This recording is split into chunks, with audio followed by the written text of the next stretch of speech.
안녕하십니까. 김민수의 빨간펜 시간입니다. 오늘은 오랜만에 시장이 좀 강하게 반등이 나오면서 추석 연휴 전을 조금 좀 빛을 내지 않을까라는 기대감이 있는데 또 내일까지 봐야 되겠죠. 그런 관점 쪽에서 이번 주는 월요일, 화요일만 제외하고는 나머지가 또 추석 연휴로 들어가다 보니까 여러 가지 또 이슈와 관련된 부분들, 특히 우리 증시는 쉬어도 해외 증시는 여전히 이슈가 많다는 관점 쪽에서 하나씩 한번 짚어보고 여러 가지 미칠 시장의 영향들 한번 살펴보도록 하겠습니다. 가장 먼저 눈여겨볼 수 있는 부분들이 오늘 같은 경우는 일단 50만 주 미만의 우선주가 단일가 매매 방식으로 바뀝니다. 그러다 보니까 아무래도 우선주의 급등 현상과 함께 나왔던 부분들이 약간 좀 제약적인 부분들이겠죠. 그래서 이 부분들은 일단 우선주에 대해서 너무 과열차게 매매하지 말라라고 하는 또 하나의 시장의 압박이기 때문에 이 부분은 좀 더 어떤 투자의 주의를 좀 기울이셔야 될 걸로 보여지고 있고요. 또한 두 번째로 오늘 두산인프라코어의 매각 예비 입찰이 진행이 됩니다. 원래 두산인프라코어 같은 경우 지난 한 차례 좀 연기를 했었죠. 왜냐하면은 두산 쪽에서 뭔가 이제 잘 매각을 하기 위해서 그동안 이제 우발 채무, 중국 관련된 쪽에서 재무적 투자자와 함께 이어질 수 있는 소송이 진행 중인데 여기서 발생할 수 있는 우발 채무를 두산이 직접 책임진다고 했습니다. 그러다 보니까 두산인프라코어가 상대적으로 그러면 그걸 책임져 주면은 그나마 부담이 좀 덜하겠네 라는 관점 쪽에서 관심이 좀 높아가고 있죠. 그런 쪽으로 보게 되면 약간 두산 쪽에서는 리스크를 좀 안는 관점이다라고 하게 되면 상대적으로 두산에 대한 부담은 좀 높아간다는 쪽에서 약간 투자 메리트가 떨어지는 상황들이고요. 오히려 두산 인프라코어 같은 경우는 이 부분만 생각한다라고 하게 되면 매각이 잘 될 수 있고 그에 따라서 또 앞으로 SOC 투자가 활발하게 이어졌을 때 이에 따른 수혜를 본다라고 하게 되면 관심이 좀 필요하겠죠. 그런 관점 쪽에서 일단 이번에 예비 입찰이 얼만큼 또 성공적으로 진행되는지 이 부분도 한 번쯤 체크가 필요하다라고 봐야 될 것 같고요.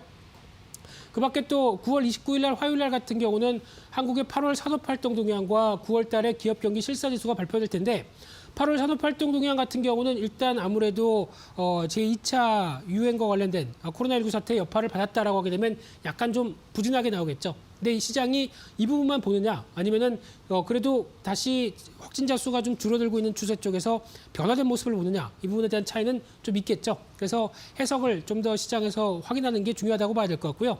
그 밖에 9월달 기업 경기 실사지수의 동향들 한번 살펴보게 되면은 최근 들어서 기업 경기 실사지수 그래도 빠르게 반전하는 모습들입니다. 그런데 지금 최근에 나온 지표 중에 하나가 중소기업 관련된 쪽의 BSI 같은 경우는 오히려 지금 조금 더 빠르게 좀 더 움직임이 나온다는 관점 쪽에서 약간 어느 정도 시장에서 어떤 정책적인 자금이나 어떤 여러 가지 정보의 방향들이 이쪽에 좀 더 집중이 맞춰지면서 변화를 끌어낸다는 쪽으로 보게 되면 아마 이번에도 조금 더 긍정적인 모습들이 나오지 않을까 기대를 하고 있는데 여전히 아직까지는 코로나19의 영향들 늘어오는 상황 쪽에서 기존 수준까지 들어오는 부분들은 좀 빠르게 나오기가 좀 버겁겠죠. 그런 쪽에서 일단 회복에 대한 쪽의 강도 눈여겨보셔야 될 걸로 보여집니다.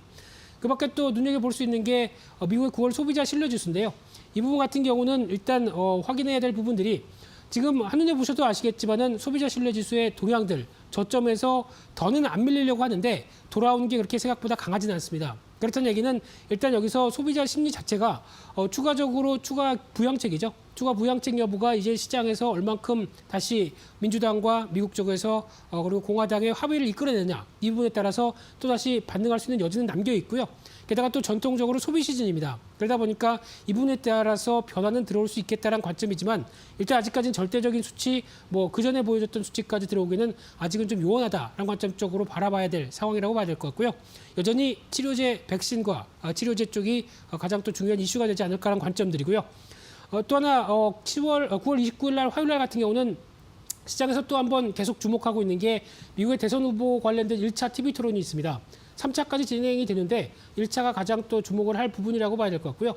이 부분과 관련돼서는 내일 저희 빨간펜 시간에서 중점적으로 다루면서 여러 가지 동향들 그리고 후보들의 공약 사항들도 같이 한번 비교를 해보실 텐데요. 특히 대선 결과 불복 얘기들도 나오면서 여전히 아직까지는 불씨를 많이 남겨뒀다. 특히 박빙이죠. 그런 상황 쪽에서 시장의 변동성은 여전히 어떤 아직까지는 정치적인 이슈 쪽에서 무게가 실려 있다는 쪽에서 보셨으면 좋겠고요. 아마 1억 명 이상이 관전을 할 걸로 보여집니다. 그런 부분들 한번 체크를 하셔야 될 것 같고요.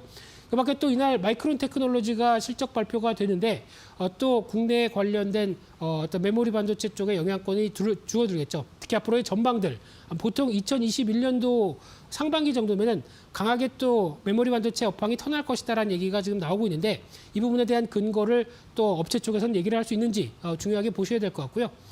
또는 이제 10월 1일 같은 경우는 9월 30일 날 같은 경우죠. 아직까지는 9월 30일 날은 추석 연휴로 이제 휴장이 들어갑니다. 그래서 10월 2일까지 들어가는 상황 쪽에서 일단 그 전에 나왔던 얘기가 시장에 반영되는 쪽은 거의 이제 10월 5일 날 저희 다음 월요일 날 시장에 반영된다고 보시면 될 것 같고요. 그중에서 이제 또 9월 달 중국의 제조업, 비제조업 PMI 또 중요하게 봐야 될 지표 중에 하나겠죠. 이쪽에 대한 동향들을 한번 살펴보게 되면요.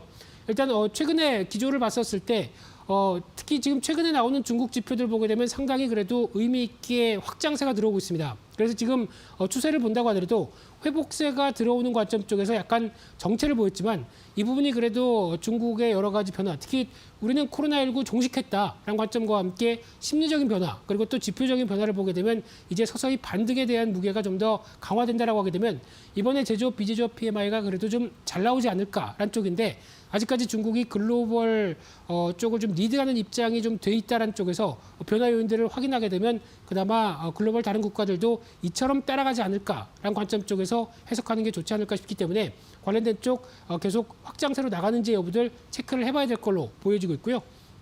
그밖에 9월 30일 날 수요일 날 같은 경우는 이제 미국도 본격적으로 식당을 뉴욕시에서 영업을 재개하는 쪽으로 나오고 있습니다. 그만큼 이제 벗어나려고 하는 코로나19의 영향권 쪽에서 벗어나려고 하는 흐름들이 속속 들여 나오고 있는데 아직까지 본격적인 변화가 나오게 되면 되기에는 조금 더 시간이 필요하지 않을까라는 생각은 들고 있고요. 게다가 또 이날 2분기 GDP 확정치 9월 ADP 취업자 변동 나오고 있는데 특히 이제 GDP 관련된 쪽은 그나마 이제 개선되는 쪽으로 나온다고 하더라도 코로나19가 확연하게 잡히지 못한다고 되면 특히 4분기 같은 경우 이제 글로벌 특히 북반구의 겨울과 맞이하면서 같이 또 아직 빠른 변화가 나오긴 좀 힘들지 않을까로 바라보고 있기 때문에 이 점도 체크를 하셔야 될 것 같고요. 그밖에 또 중요하게 보셔야 될 부분들이 10월 1일 날 목요일 날 같은 경우는 특히 중국 증시도 마찬가지로 10월 8일까지 상당히 오래 쉽니다. 그러다 보니까 글로벌 모멘텀의 한 축이 약간 또 주춤한 상황일 거고요. 게다가 이날은 또 9월 달에 수출 동향 발표가 될 텐데 여기서 주목해야 될 부분들은 지금까지 보여주고 있는 회복하는 추세, 수출의 흐름들을 뚜렷하게 9월 달에 보여줄 것이냐 이 부분이 관건이겠죠. 그래서 눈여겨보셔야 될 것 같고요.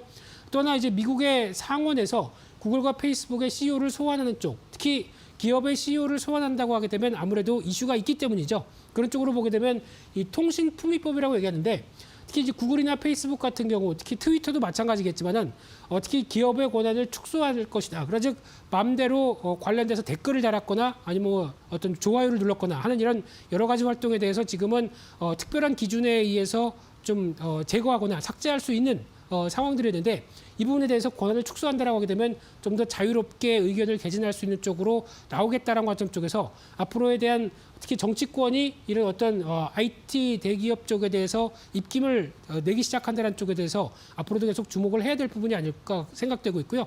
또 독과점 관련된 여러 가지 얘기들이 어떤 시장에서 미치는 여파들도 앞으로는 계속 주목해야 되지 않을까 생각이 들고 있고요. 그밖에 미국의 9월 ISM 제조업 지수, 또 8월 개인소득 소비 지출, 마찬가지로 9월 제조업 PMI가 유럽 쪽에서도 발표가 되는데요. 미국과 유럽의 한번 제조업 지표를 한번 같이 살펴볼까요? 이쪽의 동향을 보게 되면 일단 지금 최근 들어서 그래도 달러화가 다시 강세 기조로 가는 이유가 이런 쪽도 있다고 봐야 될 것 같습니다. 특히 유럽 같은 경우는 상대적으로 지금 회복되는 속도가 느리죠. 근데 오히려 미국 같은 경우가 좀 더 빠른 상황으로 회복된다. 상대적인 개념이죠. 그러다 보니까 유로화 대비해서 달러화가 상대적인 어떤 힘을 유로화가 더 못 쓴다라는 관점 쪽에서 달러화 강세가 이어지는 또 하나의 배경이 된다라는 쪽도 눈여겨보시면 좋겠는데 특히 이제 지금 아직까지도 마이너스권입니다. 그래서 이 부분이 확연하게 두드러지게 변화가 나올지도 한 번쯤 체크를 해야 될 부분들인데 그렇게 빠른 변화가 나오기가 좀 힘든 쪽도 아직 미국의 여러 가지 상황들 좀 더 눈여겨봐야 되지 않을까 생각이 좀 들고 있고요. 그 밖에 또 10월 2일 날 금요일 날 같은 경우는 대표적으로 또 미국의 9월 고용보고서가 발표가 될 예정이죠. 이쪽 같은 경우도 이번 주 제조업 지표부터 고용보고서까지 다 발표가 되다 보니까 상대적으로 또 여러 가지 변동성에 노출된다라는 관점들인데 여기서 이제 중요한 부분들 같은 경우는 일단 실업률이 떨어지긴 하는데 생각보다 그렇게 많이 빠르게 떨어지지 않는다가 첫 번째 단서고요. 두 번째는 고용의 질을 볼 때 빠르게 올라오는 쪽을 보게 되면 쉽게 말씀드리면은 파트타임 잡입니다.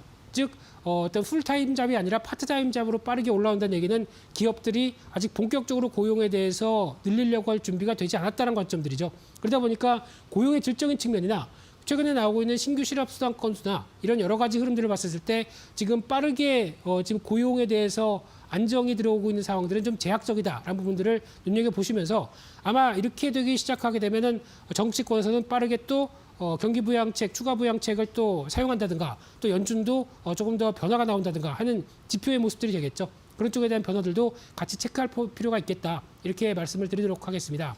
그와 함께 또 마지막으로 점검해봐야 될 부분들은 이날 또 블랙핑크가 컴백합니다. 그래서 4년 만에 정규 앨범을 냈는데 그러다 보니까 오늘 YG엔터의 주가도 강한 게 이런 쪽의 변화가 아닐까 생각되고 있고요. 그 밖에 미국의 8월 공장 주문, 9월 미시간대 소비심리평가지수 발표가 되면서 추가적인 미국의 지표들 체크할 필요가 있다. 이렇게 말씀드리겠습니다. 그래서 오늘 이번 주 국내는 휴장이 이어져도 여러 가지 발생할 수 있는 이슈에 대해서 살펴봤는데요. 여전히 변동성을 키울 수 있는 요인들이 많다는 관점 쪽에서 조금 더 추석 연휴에 대한 전략들을 짜셔야 될 하루가 아닐까 그렇게 생각이 들고 있습니다. 예, 오늘 준비한 내용들은 여기까지 해서 말씀드리고요. 또 다음 시간에 찾아뵙도록 하겠습니다. 감사합니다.